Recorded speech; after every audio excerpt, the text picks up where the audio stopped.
વડોદરાના દિવાળીપુરામાં અદાલત સામે મુખ્ય પાણીની લાઇન તૂટી લાખો લીટર પાણીનો વેડફાટ થતા માર્ગ ટેટા જેવો ફૂલી ગયો।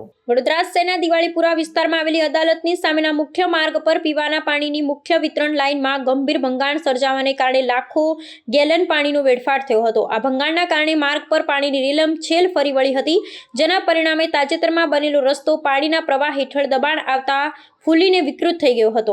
આ ઘટનાને નગરપાલિકા દ્વારા હાથ ધરેલા માર્ગ બાંધકામની ગુણવત્તા પર ગંભીર સવાલો ઊભા કર્યા છે। લાઇન તૂટવાથી માર્ગ ફૂલીને ટેટા જેવો વિકૃત થઈ જતા વાહન ચાલકોમાં ભારે ભયનો માહોલ ફેલાયો છે।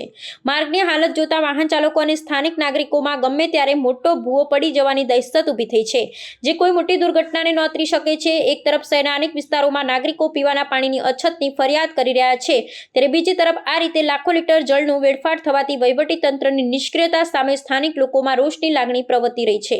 નગરપાલિકા દ્વારા તત્કાળ સમારકામની કાર્યવાહી હાથ ન ધરાતા સ્થાનિક રહેવાસીઓએ સ્વયંસેવક બનીને પહેલ કરી હતી। તેમણે કોઈ અકસ્માત ન સર્જાય તે હેતુથી જોખમી માર્ગ પર આવતા વાહન ચાલકોને અગવડતા નિવારવા માટે બેરિકેડિંગ કરી માર્ગ સંકેતિત કર્યો હતો।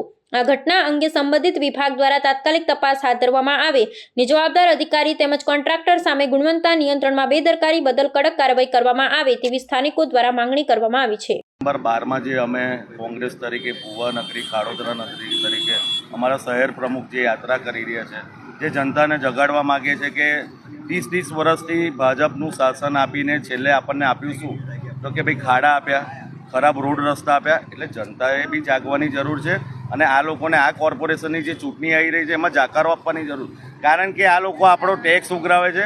ટેક્સની સામે વેરાનું વળતર મળવું જોઈએ અને બધી વસ્તુમાં તમે ટેક્સ લો છો, રોડ ટેક્સ લો છો, આરટીઓ ટેક્સ લો છો, વેરા ટેક્સ લો છો, તો વેરાનું વળતર તો આપો। આજે બધી જગ્યાએ વોર્ડ નંબર 12માંથી ભૂવો ફરતા ફરતા વોર્ડ નંબર 11માં આવી ગયો અને એવો આ જે ભૂવો જે છે એ પાણી નીકળ્યું છે, જો એનો નિકાલ નહીં આવે તો ભવ્ય સ્વરૂપ લેશે અને કોઈનું મૃત્યુ ઉપજે એ પછી કોર્પોરેશન જાગશે શું એક ક્વેશ્ચન માર્ક છે, કારણ કે અગાઉના સમયમાં બી દિવસે દિવસે રોડ બનાવે છે, એક વરસાદ પડે છે આખો રોડ ખરાબ થઈ જાય છે। એટલે કહેવાનો બાબત છે જે જનતાએ જાગવાની જરૂર છે। જો નહીં જાગે તો આપણે રોડમાં અથડાઈને મરી જઈશું, કાં તો ખાડામાં આખા ઘૂસી જઈશું, આખી ગાડીઓ જતી રહેશે।